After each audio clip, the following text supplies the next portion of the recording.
memadukan antara pidatonya Ketua Umum PBNU, Gus Yahya Khalil Stakuf, ketika peringatan milenium kedua NU di Sidoarjo, kemudian dengan apa yang saya dalami, saya pelajari, saya kaji dengan serius, meski kalah serius dengan Kiai Imad, karya-karya Kiai Imad, kemudian saya menyimpulkan bahwa ini adalah Mujaddid Al-Fathani. Jadi diakui atau tidak, diterima atau tidak, faktanya seperti itu. Kalau saya melihat pidatonya Gus Yahya itu adalah isyarat saja bahwa NU akan melahirkan itu. Ternyata saya membacanya itu adalah Mujaddid Al-Fathani itu lahir dari Banten. Baik, saya ke Dr. Soleh. Dr. Soleh, bagaimana Anda melihat bahwa gerakan pemikiran Ki Imad tidak hanya berimbas terhadap pergolakan sosial, politik, dan juga masalah pemikiran, tetapi ini kepada intelektualitas, sehingga karyanya ada. Nah, kalau kita setback ke abad-abad pertengahan itu ya, bagaimana Imam Syafi'i berdebat dengan gurunya, kemudian menghasilkan sebuah karya, kemudian juga para fuqaha-fuqaha yang lainnya. Ini menjadi sebuah produktivitas yang luar biasa di dalam pemikiran keislaman. Bagaimana Anda melihat dialektika ini? Dan terus terang juga saya baru tahu ini surprise buku Kiai Imad luar biasa tebalnya. Baru tahu saya. Oke, Dr. Soleh, silakan. Ya, Assalamualaikum warahmatullahi wabarakatuh. Selamat malam, selamat tahun baru Kiai Imaduddin Usman Al-Bantani yang saya banggakan, Kiai Badillah dan Mas Yusuf. Ya, dari paparan hampir 20-an 5 menit Kiai Imaduddin tadi, saya melihat bahwa Kiai Imaduddin tetap konsisten, istiqomah, dari pertama mulai melansir atau merilis pemikirannya tentang pembatalan tentang iskot nasabnya Ba'alawi ini hingga sekarang itu tidak berubah. Konsistensi itu sangat kuat terbaca. Itu pertama. Kemudian yang kedua, paparan yang itu resume atau hal-hal inti penting dari buku yang 600-an halaman lebih itu, saya terpahamkan bahwa meski saya belum baca dan belum melihat buku itu, secara umum saya bisa menyimpulkan bahwa Kiai Imad sangat-sangat serius dan sangat-sangat konsisten dengan perjuangan ini, kalau disebut perjuangan. Kemudian yang ketiga, saya melihat Kiai Imad ini adalah pelanjut estafet dari keilmuan pesantren. Ya kan dulu seperti tadi Kiai Imad nyebut bahwa Kiai Nawawi Tanara Al-Bantani, kemudian Kiai Ihsan Jampes, kemudian Kiai Mustafa Bisri, pengarang Alibris di Rembang dan macam-macam, itu adalah tradisi keilmuan orang-orang pesantren, bukan orang kampus ini. Biasanya kan memang agak berbeda genrenya, ada agak berbeda warna atau cita rasa intelektualnya mereka yang berawal dari kampus dan juga dari pesantren. Yang inti adalah orang-orang pesantren itu kalau berkarya itu biasanya dibarengi dengan riyadhah lahir batin, tidak sekedar pengembangan atau eksplorasi rasionalitas belaka. Makanya kan konsistensi itu menjadi ciri khas, menjadi istiqomah itu menjadi hal utama dari pemikiran-pemikiran atau karya-karya pesantren. Nah, seperti di beberapa bulan lalu saya menyebut bahwa memadukan antara pidatonya Ketua Umum PBNU, Gus Yahya Khalil Stakuf, ketika peringatan milenium kedua NU di Sidoarjo, kemudian dengan apa yang saya dalami, saya pelajari, saya kaji dengan serius, meski kalah serius dengan Kiai Imad, karya-karya Kiai Imad, kemudian saya menyimpulkan bahwa ini adalah Mujaddid Al-Fathani. Jadi diakui atau tidak, diterima atau tidak, faktanya seperti itu. Kalau saya melihat pidatonya Gus Yahya itu adalah isyarat saja bahwa NU akan melahirkan itu. Ternyata saya membacanya itu adalah Mujaddid Al-Fathani itu lahir dari Banten. Nah, maksudnya Kiai Imad ini, Anda melihat bahwa Kiai Imad adalah sebagai Mujaddid di milenial kedua. Iya, dan sinyal itu, isyarat itu yang menyampaikan adalah Gus Yahya.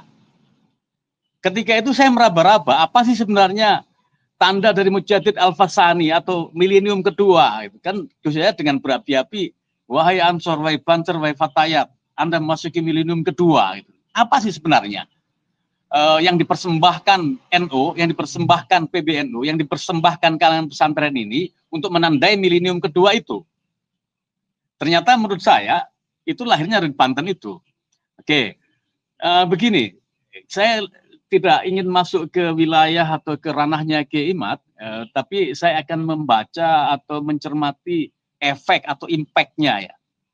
Nah, impact yang paling mudah diterka adalah Kiai Imad ini melakukan dua hal. Satu adalah mampu secara meyakinkan publik untuk mengubah pemikirannya. Ini hal tidak mudah ini.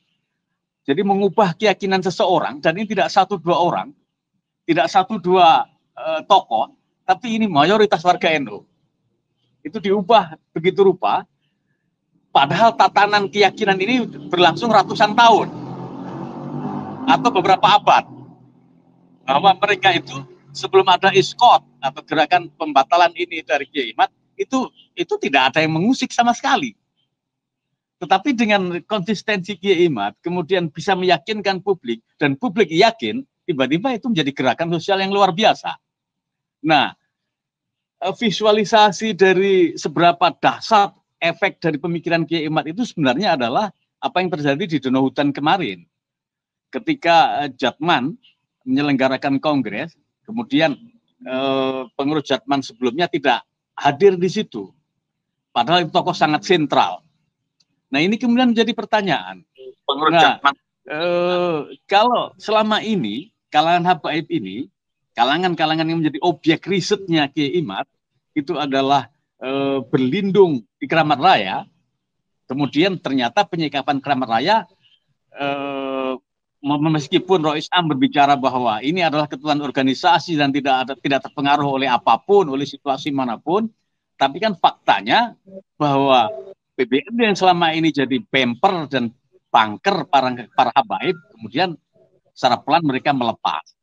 Nah, ini sebenarnya tanggung jawab Kiai Imad sebenarnya. Satu sisi, secara nggak langsung, saya yakin Kiai Imad tidak punya pikiran negatif atau niat yang tidak baik ya membenturkan kalangan habaib dan PBNU ini. Di luar itu kepentingan ilmiah, di luar panggilan keilmuan. Bahwa kemudian realitasnya mereka berbenturan dalam yang visualisasinya adalah pada Kongres Jatad kemarin, itu adalah efek saja. Nah, kalau tidak ada pemikiran seperti itu, saya yakin mereka akan baik-baik saja. Nah, ke depan ini kan meski PBNU Keramat Raya tidak mengakui atau mencoba untuk menegasikan, mencoba untuk tidak melihat sosok Kiai Imad, tetapi faktanya, realitasnya menginformasikan lain. Bahwa gerakan-gerakan itu dipicu, digerakkan, diawali oleh Kiai Imaduddin Usman Al-Bantani. Nah, meski ini penuh perjuangan luar biasa ya, ada pemecatan di sana sini, ada bully-bully dan lain semacamnya, termasuk teror dan intimidasi, itu bagian dari perjuangan menurut saya. Penipatnya seperti itu. Tetapi yang inti, sikap PBNU juga agak menarik ini. Dia sadar bahwa mau tidak mau dia harus berhadapan dengan kalangan habaib, satu sisi lain Kiai Imad sebagai pemicunya itu juga sudah dikeluarkan. Nah, ini kan tiba-tiba PBNU menghempaskan keduanya. Jadi kalangan habaib dihempaskan dari Keramat Raya, visualnya adalah Habib Lutfi yang lepas dari Jatman. Kemudian Kiai Imad pun juga udah tidak di sana. Nah, tetapi ini menurut saya bukan hal yang penting bagi Kiai Imad ya, tetapi Kiai Imad dan juga publik melihat bahwa kita saat ini tersadarkan, kita saat ini tercerahkan, kita saat ini memasuki milenium baru, milenium yang basisnya adalah keilmuan, bukan milenium yang dibangun oleh halusinasi dan macam-macam. Apalagi kalau istilahnya Kiai Imad tadi, ini kesimpulan bahwa mereka tidak tersambung itu tidak bisa dibantah kecuali dengan kebohongan. Kan? Kalau saya dengar dari santri pelosok itu, ini Gustah ini, Ki Nurul Huda Jayuli, abahnya Gus Abdurrahman Kausar menyebut bahwa haula idza kalama kadzaba. Haula idza hadasa kadzaba gitu. Haula idza kalamu hadza kadzabu gitu. Sebentar itu dulu, Mas Yusuf. Aula ini maksudnya yang digugurkan nasabnya oleh Kiai Imad itu, gitu. Oke, Dokter Soleh, ini kan menariknya bahwa perhelatan nasab ini berimbas terhadap gerakan-gerakan sosial, adanya PWI, kemudian juga terjadi penolakan-penolakan terhadap habaib. Nah, apakah di 2025 ini seperti yang dikatakan Kiai Imad itu akan terus resistensi itu ada? Nah, mungkin Anda bisa melihat dari sisi lain, apakah ini akan semakin masif atau semakin garang, atau mungkin akan terjadi sebuah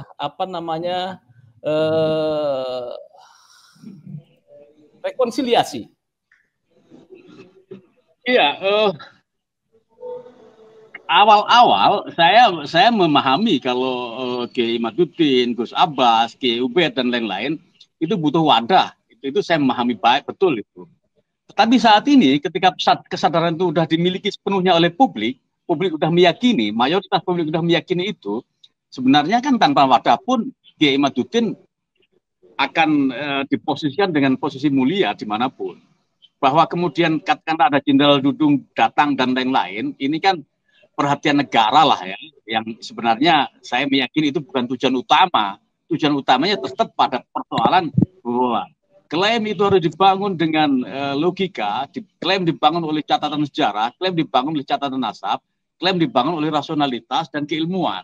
Tidak bisa kemudian mereka jualan halusinasi, mereka jualan mistisisme dan lain-lain. Nah, justru saya tidak melihat bahwa ketika PWI melakukan rakernas atau apa kemarin itu, dan sampai sekarang Kiai Imad menyampaikan resume dari isi bukunya, saya tidak melihat perubahan apapun di diri Kiai Imad. Perubahan dalam arti bahwa ketika Jenderal Dudung datang, rakernas sudah terjadi, kemudian Kiai Imad berubah arah, tidak ada itu. Kiai Imad hari ini sama kayak Kiai Imad 2 tahun lalu yang meyakini, menyebarkan, menyadarkan publik, menyadarkan kaum nahdien, kaum pesantren bahwa mereka ini bukan dengan keyakinan, dengan catatan, dengan dasar dan data dan lain-lain, mereka itu adalah bukan dari Dzurriyyah Rasul.